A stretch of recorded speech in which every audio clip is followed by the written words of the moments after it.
dynamic fields like your IT or something, things are changing quickly. So the manager may have less people to manage. Okay, and the communication skill of the manager, how effectively he can convince people to do what he intends them to do. Okay, kind of activity like is a simple task. You're sitting in some room and doing coding or something. If something goes wrong, nothing is going to fall on your head. The manager can, guide, supervise more people. But you're in some chemical industry or nuclear kind of thing or construction, concrete, some work is going on. Okay, the manager will have less people to supervise because critical activity. Okay, then decentralized or centralized organization, level of the organization. So these are the some factors that affect span of control. Then we looked at departmentation. Okay, how we can put people in different departments. So one thing we saw was department by simple numbers. Just picking people for some task. You don't look at anything. You need some 10 people, say for orientation program. You need 10 people for you know mm, welcoming students in that fever clinic, or not welcoming, when you are coming back, point of contact, we need 10 people for that team. So we don't look at anyone with only 9 CGPA come or anyone more than 6 we need, nothing like that. You need 10 people. So that is like departmentation by numbers. But in industries, this is slowly fading off because this is the era of specialization.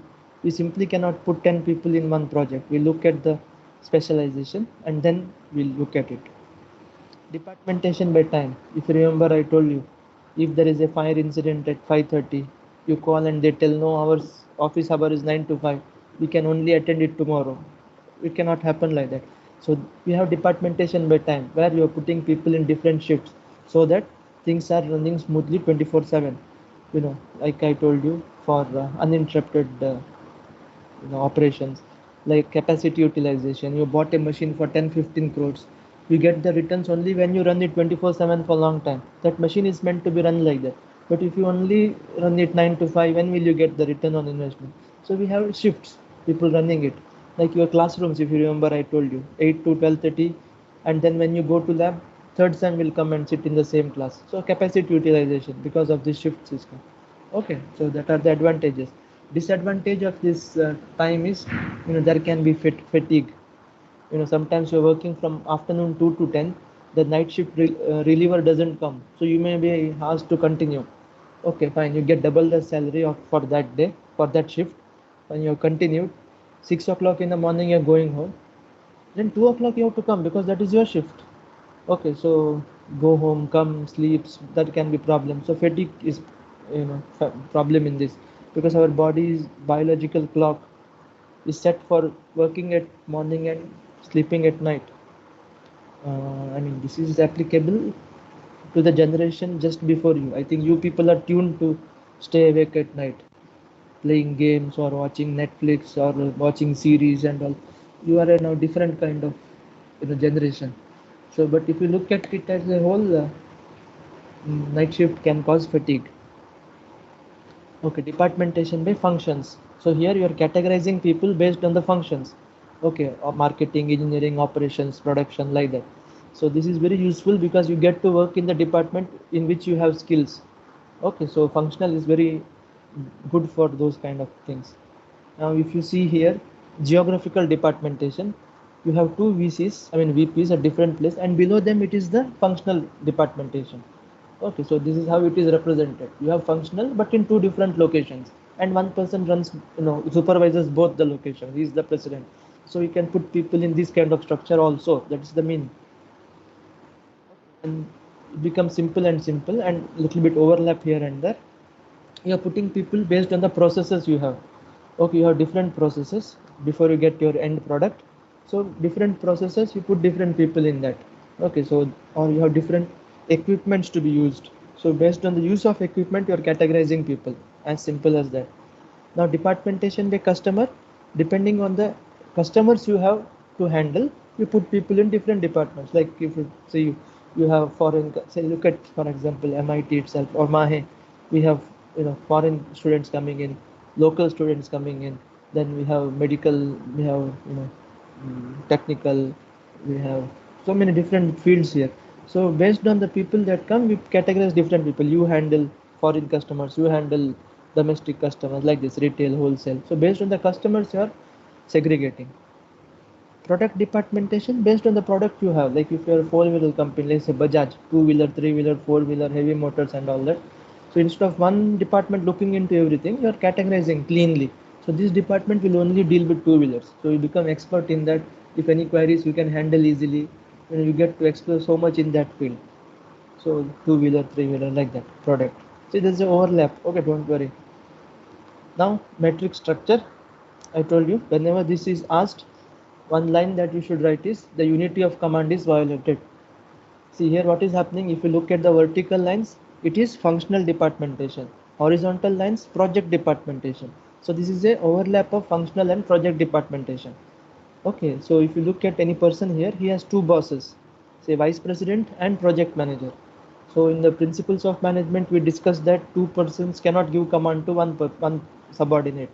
So since we know there are two bosses, it will be made clear. Only the project manager commands you have to follow. Only the project management will communicate with you. VP will talk to the project manager and from there you will get commands. So the confusion is clear. Okay, even though you have two bosses, even though unity of command is violated, you know from which channel you have to follow the orders. Okay, another best thing in this is, supervision becomes easy. You can actually pinpoint from where the problem is happening, why this project is not, getting finished. So you can see why this is not getting commissioned. You can see where is the bottleneck. Okay, and the best thing is once that project is over, you can dissolve it and you can start the new project with the same team. So that is the advantage of matrix departmentation. Usually these questions are asked. Okay, now we discussed about line and stuff in the end. Okay, see if you in the figure you see, if you ignore the dotted lines, there's a normal hierarchy. Okay, that's called line organization. Like JD, sorry, director, joint director, associate director, HODs, faculty, like that, and chain is there. But I told you, in the organization chart, where will we show the director's PA? Director's PA reports to the director itself. So we have to show them after director. But they will be above us in the chain. Does that mean they are our bosses? No. For that case, we'll show these people in dotted lines. Okay, that means they are staff. We are line, they are staff. They assist us in decision making. Okay, so that is the difference. So your HR people or your quality managers, when you start working, you will see testing engineers will be there and all that. So in the chain, they will show that they report to this guy. They may be above you in that, but if they're shown in dotted lines, that means they have no authority on you. They cannot give you commands. They are just assisting the main manager. Okay. So we'll just look into one simple thing here, delegation of authority. If you remember, we had discussed authority is the right to give orders. Okay, and when the boss is giving order, someone who has authority above you, authority over you, when the person gives order, you are required to follow that order. Otherwise, disciplinary action can be taken. Okay, now if the HOD tells me, make a list of people who want to attend contact classes or something like that. Okay, who want something from student, and if I tell no, I'm not going to do that, I can be penalized. So if I'm asked something, whether I like it or no, I have to do it. Okay, so that is authority. Responsibility is your obligation to do something that is asked from you. Okay, I am responsible for getting the data of people who want this, so that is my responsibility and I have to do it. Okay, it is obligation of a subordinate, and the supervisor tells something, I'll have to do it. So that is your responsibility. Like you must have seen, your parent must have told you, spilled that drink on the table, you clean it. So that is your responsibility. Okay, to essay, sorry, I will clean it, like that. Okay, so when we talk about delegation, I told you, in Tech Tattva, whatever, people delegate the task, delegate the authority. So in simple terms, delegation means, what happens in delegation is the end result is, the expected result is kept in mind, and then the tasks are assigned to people, and then how much authority is required, that is provided. Okay, so whenever we talk of delegation, see, you delegate a task to someone when you know that that person can do it. Okay, you are not delegating something to a person who cannot get the task done. This is because you know what should be the end result. You know that this task should be done it in this way. So keeping that in mind, you delegate it to the right people. You must have experienced this in your life itself. Suppose you have some siblings, your parents will tell certain things to you, but certain things they'll tell to your sister only. Or if you are have a, if you are if you have a brother, there may be they may be knowing that this can be done by him only, like that. So they know what task you can do. Same way in organizations, people know, is this person capable to do this or not. That's why some tasks go to some persons. Mm, okay, we'll not discuss college examples. So principles of delegation, just something important for 2 marks. Sometimes it is asked, briefly explain the principles of delegation.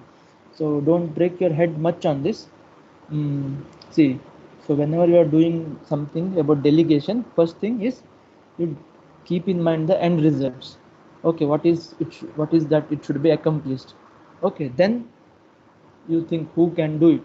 So when you do this, you have to think about responsibility and authority.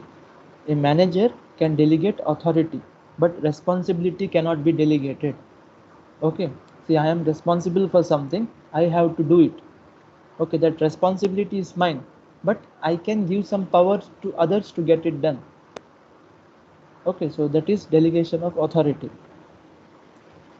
And a person should be given appropriate authority and responsibility. We discussed this in the principle. If authority is more, what happens? If responsibility is more, so much to do but no authority, I have to do so many things, but for everything I have to go to HOD and ask permission. For everything I have to ask director permission. So I may be frustrated. Then why you are giving me so much responsibility? If you are giving me so many things, give me the power. I can take the decision myself. That will be very comfortable zone. So when you talk of authority and responsibility, it should match the person's skills. Okay, only then the things will be done. And always remember, you can delegate authority. Okay, power you can give. Okay, you take this, you are in charge of this, try to do this, but you cannot delegate the responsibility. Now see, whatever happens here, um, okay, last example about college. Whatever happens here, there is someone who is responsible for everything. Okay, the responsibility comes to that person's head. Okay, you are in charge of this, you are responsible for whatever is happening, or whatever, something like that. So authority is the person has the capacity to push the things to the others. Okay, you look after this, you look after that task, but final thing is the main person's responsibility. Okay, same thing, the it's shown in the schematic diagram, the process. Okay, first you think of the results in mind. Okay, how this should be done. Then assignment of the task to right person, and delegating it with authority in mind, and then getting the task done. Okay,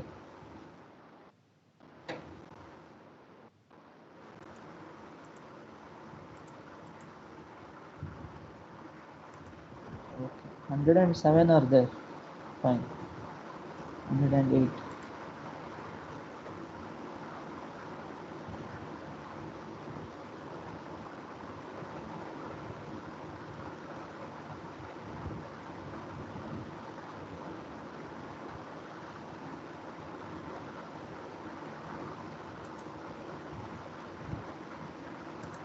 Yeah, so we will slowly move to the next chapter.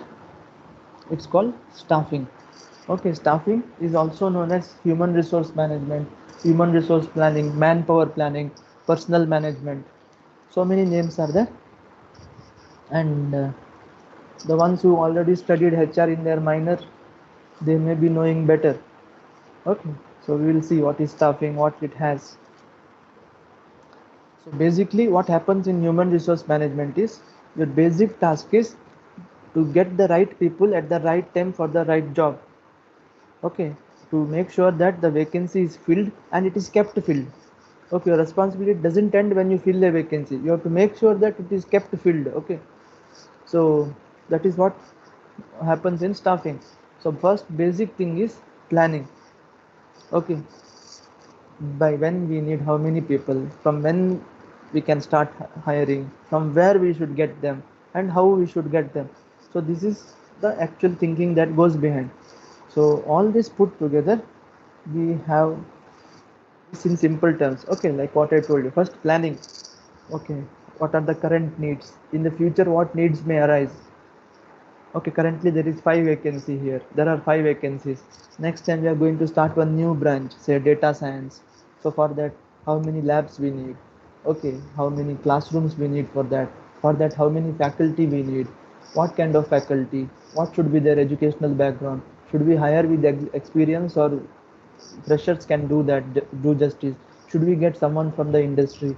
Should we get MTech only, or should we get PhD holders? So like these things go in the background, and then depending on that you decide, yes, we need 20 people totally, out of which 10 can be PhDs and 10 can be non PhDs. We need at least 10 people with experience, other 10 can be freshers. So then you decide, okay, now from where to get them? Okay, should we go to some IITs or IIMs? I mean, go in the sense, should we look for faculty from there? But if we get from there, we'll have to give some higher pay. Okay, so can we afford that? Or we can get from some other sources. So this is how the thinking goes. And then you decide on something. Yes, we are going from this place. Okay, then you start your recruitment. I'll discuss what is that. And then finally the selection. So these are some of the components of staffing. Okay, so how to ensure that your staffing strategy can be successful? One is you should have a clear and simple job description. We'll discuss in the next slide what is job description, what is job analysis, what is job specification. Okay, basically job description is describing the job neatly. So they have described that job. This is what is done in this. So when a person sees that, he exactly knows, okay, am I the right person to apply? Should I apply or not? Okay, you know, and hiring in right person who fit that job well, who can fit with the culture well. So that also plays a role. Okay, so we'll see next slide. What is it? Okay, so basically the on a broader level, what are the activities of staffing? What happens in this? Okay, this is sometimes asked for 4 marks. Okay, this is the entire chapter. What we are going to cover? That is in one slide here. So this is an important question. Maybe December, Jan, somewhere it was asked. Okay, explain the activities of staffing. So you should be able to tell. First, planning, like what we discussed. Then comes recruitment, selection, training, placement. Then orientation. Then promotion, and then appraisal. We'll look into all of this. Okay. So first start with planning only. Then recruitment, selection, training, placement, orientation. So we'll see what it is. Okay, there are some important questions I have put here. I have sent you the slides so you can have a look at it later. Right now you may not understand what is this. Okay, see, if you remember in the first class I told you management is multidisciplinary. Okay, we don't work in vacuum anymore. It's a teamwork and all that. See, in HR you can see that clearly. See, HR area is definitely multidisciplinary. So what are the things involved in this? See, if you look at it, economics is involved. Okay, because you're talking about how much to be paid. Okay, how much is the market paying, and how can we handle this much payment and still maintain the budget, or all that. So some economics is there. See, it deals with psychology also, like motivating people. The ensuring job satisfaction is there. So job satisfaction has certain antecedents. Some things cause that job satisfaction. Like your incentives or whatever, recognition, just appreciation. Appreciating people can help. Okay, just acknowledging their hard work can motivate them. So all the psychological things are involved. Okay, then it is involved in, sociology also is involved. Okay, we talk about organizational structure, the culture in the organization, you know the psychological commitment, and all those things. So sociology also is there. Then law also is there. You can understand this. Okay, we have to pay minimum wages, otherwise we can be in trouble. There are so contract, everybody's job, appointment letter, it's kind of contract. So many clauses are written in it, and sometimes you have to keep revising. You have to change the promotion policy, you have to change the basic salary, it should be as per the government norms. Okay, so many things. So law also is involved in that. So this is the best example for why HR is multidisciplinary. Okay,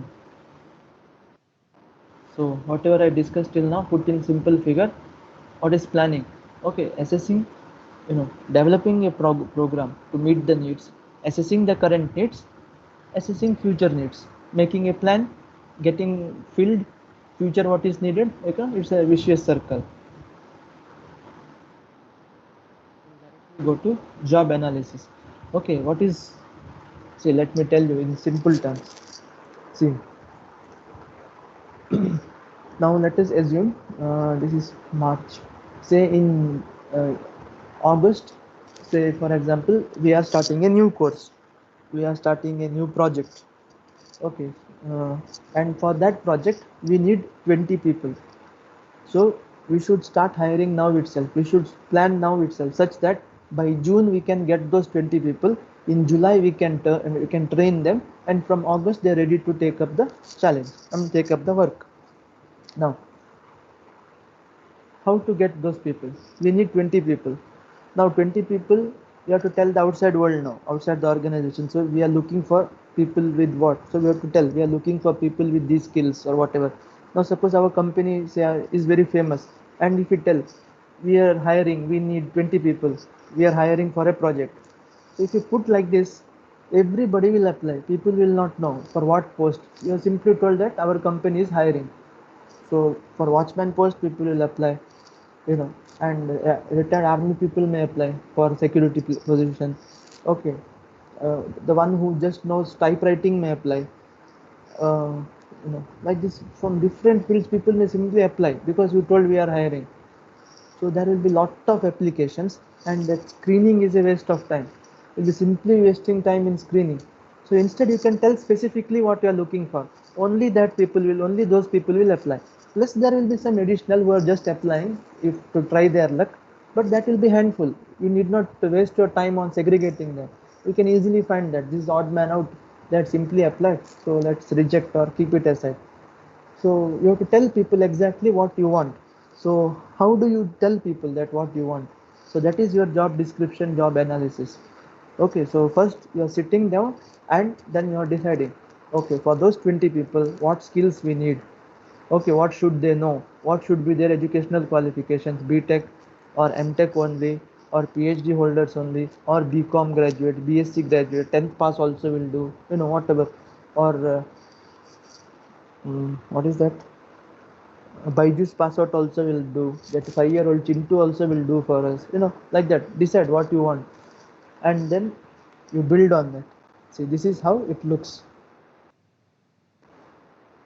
See, job analysis is a combination of your job description and job specification. Okay, so now imagine just you have made a good job analysis, and you're telling the outside world this is what we are wanting. So then people will apply, and then you screen them, and then you go to the next process. After screening, you have called those people for an interview. So the process till now, whatever it happened, that is called recruitment. Okay, from the making of job analysis to telling people outside, advertising, getting people inside after shortlisting, and till the interview stage. So this is recruitment. Okay, once the people are available there, then from them you select. Okay, based on selection techniques, depending on company to company. Either you want them to give a demo of something, or you want to see how skilled they are by group discussion, or you want to do aptitude test, you want to get some written test from them, or you want to give a topic and ask them to speak. So whatever, different things. Okay, so from that you are selecting. So first it was recruitment from the scratch to the interview stage, and from there, from different things you have selected some people. Now after selection comes the placement. Okay, placement in the sense you are placing them in the right project based on their right skill. Now see, for example, in Bangalore office, or say in Mahe itself, EDU building, interviews happen for faculty. So faculty are selected. Okay, then they are telling we are placing you in MIT in humanities and management, or in aeronautical, or in ENC as assistant professor. So that is placement. We are putting you in Jaipur in electrical department. Okay, so placement. We are sending you to Dubai campus. Placement. Okay, so usually people tell I got placed after campus interviews. Sometimes that is correct because they know in which project they will work, where they are going to work. Okay, I'll be based in Hyderabad, like that. They know that. Some people don't know. So then in that case, you're just selected. Okay, I've been selected. I got a job. I'm selected. Where I'll be put up, where I'll be trained, where I have to report to, that I'm yet to know. But in general, broader term is I'm placed. Okay, because we know the literal meaning that you got a job. One big headache has gone. So if you look at it technically, it is selection. Placement is when you're exactly placed at which job, which location, which project. So that becomes placement. So this is your recruitment, selection, and placement. Usually asked for 3 marks. What is recruitment, selection, placement? Explain with an example, or no, or just explain. She'll have to tell from planning, job description, specification, calling people. They have come for interview. This is recruitment, then selection, and then placement. So this becomes easy when you have a clear job description and specification. Now see, in description you're describing about the job, and in specification you're specifying what you want from them. See, this will help you understand easily. Okay, in job description you're describing like what is the job title, where that location is, what is that you're going to do, who are you reporting to. See, all these are important. Why, see, now you should tell we are hiring, people will apply. So you tell we are hiring for librarian post, chief librarian post. So I will not apply. Okay, I'm not into that. So like that many people will not apply. But say 10 librarians have applied and some 5 6 random people have applied, it becomes easy to screen. So the job title plays a role. Okay, because if you tell project manager post, so after 2 years of your work experience, you may feel okay, I should apply for that. I wanted to become project manager from this company, that call for has come. So you may be interested. If they don't put that, people will not know what they are looking for, and maybe the right candidates may not apply. So that's important. Job title. Okay, job location, this can save a lot of time. Now I told you interview happened in EDU, and then they told you will be placed in Jaipur, whereas I didn't want to go to Jaipur. Okay, I have some family commitments. I wanted to be in Manipal itself, or Dubai also would be okay for me. I'm thinking like that. But after everything you're telling, it's in Dubai. I mean, it's in Jaipur, and I don't want to go. So imagine how much time waste. Instead, tell it clearly. You are looking for a position in Hyderabad, or in Noida, or in Jharkhand, or wherever you tell clear. So people will think I should apply or not. And a good summary. Okay, reporting. Required. We are looking for enthusiastic professionals to design campaign for us or whatever. So okay, what they are talking about. Reporting to. See, this also can help you a lot. Now suppose I am applying for a post in this university, in this college, and there is a chance that I may be reporting to the director or HODs, and I may be reporting to registrar. So which one should I choose? See, there are pros and cons in both. See, if I am a person with chilled nature, relaxed, I don't want any headache, Geo or Ginedo. In that case, I may think reporting to director or HOD is best. Okay, just I'll report to them. I'll do whatever they say. I'll be happy. Some people may think, no, I want a job where I report to registrar because I'll get exposure in university. I can get contact with different people, and I know I am a go-getter. I'm on top of my job, so I'm ready to take challenge. I want that position. So then that person may be right fit for that. But some person may think that that job is kind of risky, always on my toes. If anything mistake, they can directly fire me. I'll come under the scanner, whatever. Some people may want to do that. So if you're telling you are reporting to Vice President US, or you'll report to Vice President Gujarat. So that makes a difference. You may think, okay, in Indian itself now, so I'm not very confident with my job right now. Only 1 year experience I have, but this is good for me to learn. Or you may think, I know my work well. I'll talk to the Vice President US itself. Let me see. I want to grow. So that helps you. Okay, reporting to. See, working conditions. If you tell clearly in the beginning itself, it can save a lot of time and energy. See, for example, I may be allergic to dust. Okay, or I have some kind of migraine. I cannot be exposed to sunlight for a long time. So I don't want to work where there is lot of sound and noise with machines. It gives me headache. So if it is given working conditions, you'll be working indoor, working outdoor, whatever, something clearly is given, people will feel good. Okay, and brief description about what you have to do, what kind of things you are doing. Okay, any machines to be used. So people who know that say machine you can replace with software. Suppose you know only C, C++, but they're asking about some other software. So if they put that clearly here, only people who know will apply. Okay. And what kind of risk is associated. If that also is put, saves a lot of time and energy. So this is description. In specifications, yeah, this is simple. Now you can understand. 10th pass, 12th pass, BTech, whatever your explain expectation you put out clearly. Experience, 0 years experience, 5 years, 10 years. See, sometimes why they tell we want freshers, because maybe there is some project people who come with already having experience may create problems. They may not want to do what you are telling. They may tell, I know this already, I want to do. But if you take fresh brains, you can mold them the way you want. So that's why for some jobs they are taking freshers. Okay, sometimes they want experienced people. And one more thing is experienced people will ask more money. Freshers may settle down for less money. But sometimes having freshers at the workplace is good. Okay, you can train them, you can tune them the way you want. These experienced people may already come with some baggage. They may not listen to you properly. They may tell, I know this, whatever. But sometimes experience is good also. Okay, they know how things are done. They will take care of it by themselves. Your work becomes easy. So you decide about this job, how what you want. Okay, what kind of training will be provided or not. You already want trained people. So like this. Okay, now if you look at their emotional characteristics, see some jobs require like customer service, sales, and all. You require people with strong EQ. Okay, you don't want someone to break down. Now, suppose someone calls and tells, "What kind of product you are given? Your nonsense or whatever you tell," and you start crying because that person scolded you. Okay, then how will it work?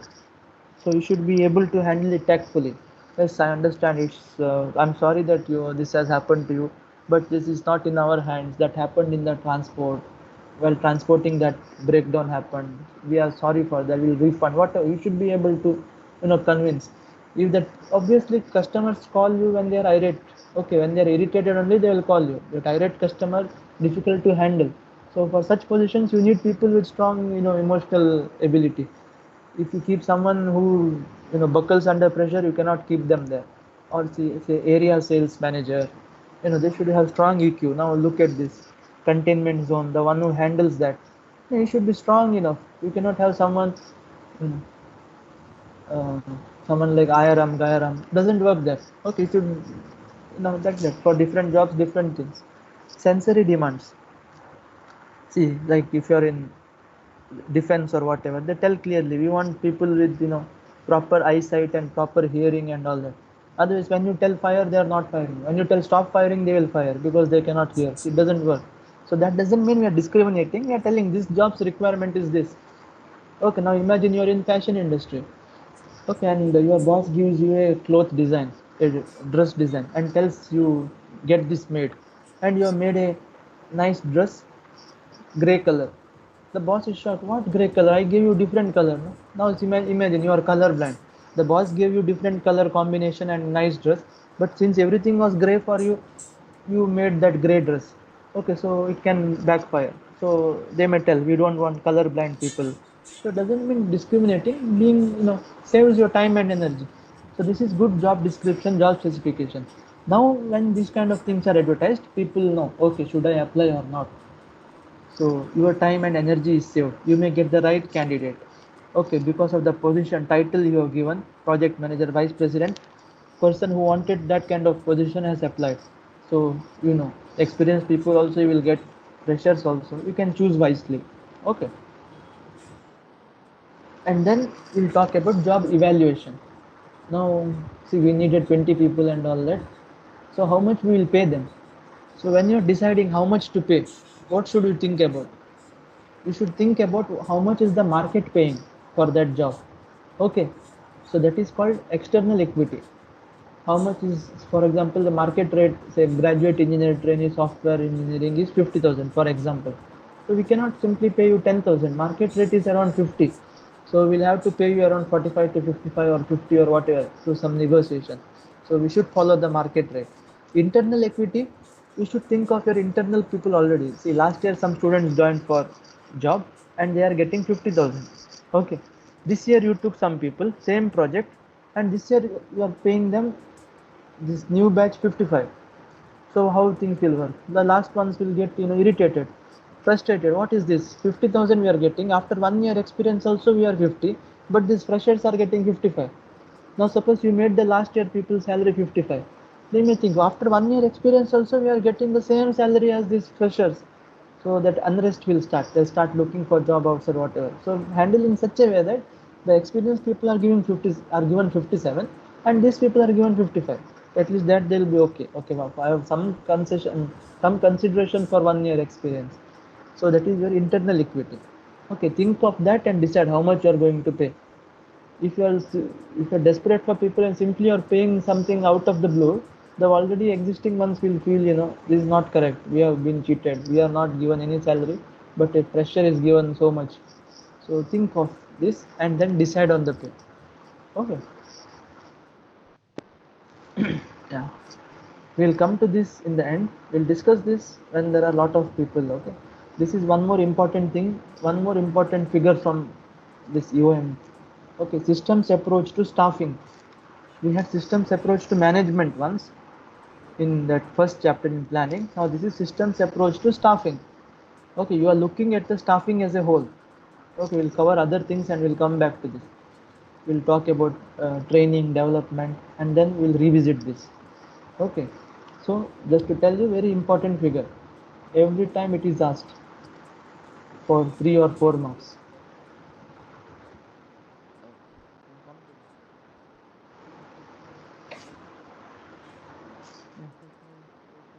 Small break. Let me take your attendance. Yeah. In the meantime, anyone has any doubt, you can ask me. Anything you want to clarify?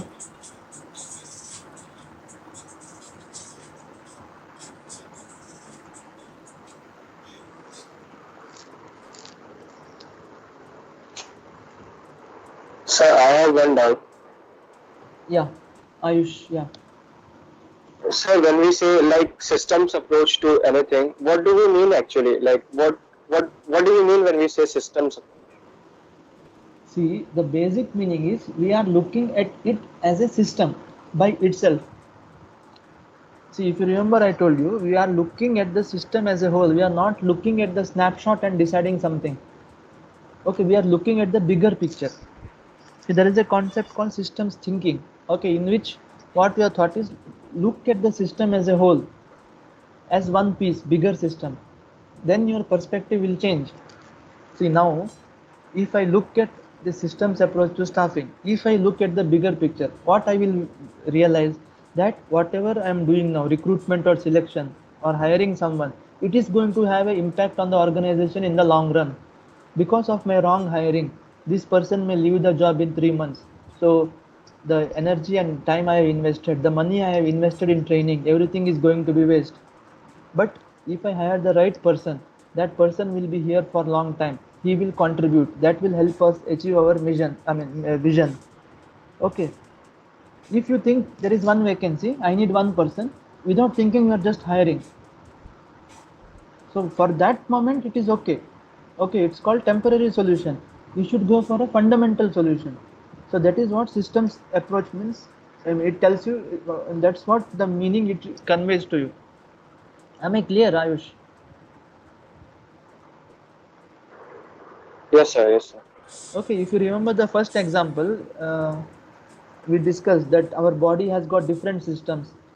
Okay, a cardiovascular system, digestive system, neuro whatever system, so many things. So they are totally different. But for the body to function correctly, all should have, what do you call, coordination. Like I told you, if you break a bone, you take the calcium tablet. If the blood says, I don't like that hand, I'm not going to pump. Okay, finally full body will go. So like that organization, if all departments fight against each other, I am not going to help, I'm not going to do, finally everybody is going to suffer. So if you look at the bigger picture, if I do this, this is going to help in this way, finally we will get more clients, we will get more profit, everybody will be benefited. So you think it that way. But if you look at the snapshot, like I told you, one person comes late to class and I fire him. What nonsense, you have come late. Okay, that's instant reaction, I fire him. Then I find out that he had a serious problem. okay, his roommate was not well or something. He went to drop him to hospital and come. That's why he was late. So if I look at this bigger picture, I may not react like that. Okay, I may think, okay, what you have done is good, and you saved that fellow's life. So everywhere, try to look at the bigger picture. Don't try to decide with the snapshot. Okay, because looks can be deceiving. Okay, fine. Yeah, good. So if others also have any doubt, you can mail me also. Okay. Mm. Yeah, so I think we'll wind up for the day. Okay, some other things have come up. Mm, we will meet on Monday. Is that okay? Shall we wind up now? Yes, sir. Okay, yeah. So see you on Monday. Okay, Thank you, sir. so yeah, thank you. Till then, take care. Okay, any help you need, you message me. I mean, mail me. Any doubts, any kind of anxiety or something. So take care. We'll see how things go. Okay, see you in the next class. Thank you, sir. Thank you.